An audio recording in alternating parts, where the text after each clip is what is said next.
I want to talk about the wording of this pardon because it was vague. It's a full and unconditional pardon. It's sweeping, covers 2014 through yesterday, December 1st, 2024. An expert told Politico that, with the exception of Nixon's pardon, they've never seen such a broad pardon. What do you make of that? Yeah, I think it kind of leaves a lot of things out there. I wonder if it pardons him for things that he hasn't been charged for. And it was so vague. I thought it almost meant like the 10 or 11 years, that it just left it wide open. Anything that was done during that time, he would be pardoned for, and that kind of throws water on the thought that this was just politically motivated because of the fact that he has committed some crimes. Obviously, I mean the pistol one was one, and there's question of whether the trafficking is involved in that. There's just other things. I just think it was overly broad, and I agree with that assumption. Congressman, I'm looking at the political implications here.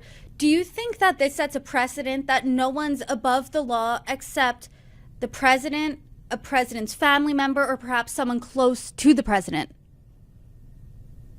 I think that's exactly what it says, is that there are two systems of law in this country, and that you're seeing it right now. It's us and them.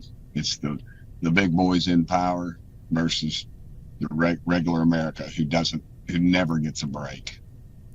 Congressman, I've seen reports now that he's back due on some rent. Even does this excuse? And this might even excuse that. So it's just a complete erasure of his past, and to me, that's very unsettling.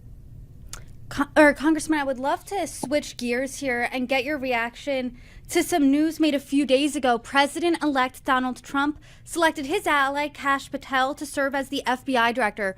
What are your thoughts on the pick? I think it's a great pick. We got a real problem at the Justice Department, and by replacing the head is not going to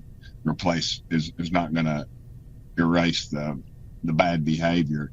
You're going to need somebody like Kash Patel who gets it, who has openly been a critic of this Justice Department, and that will clean house.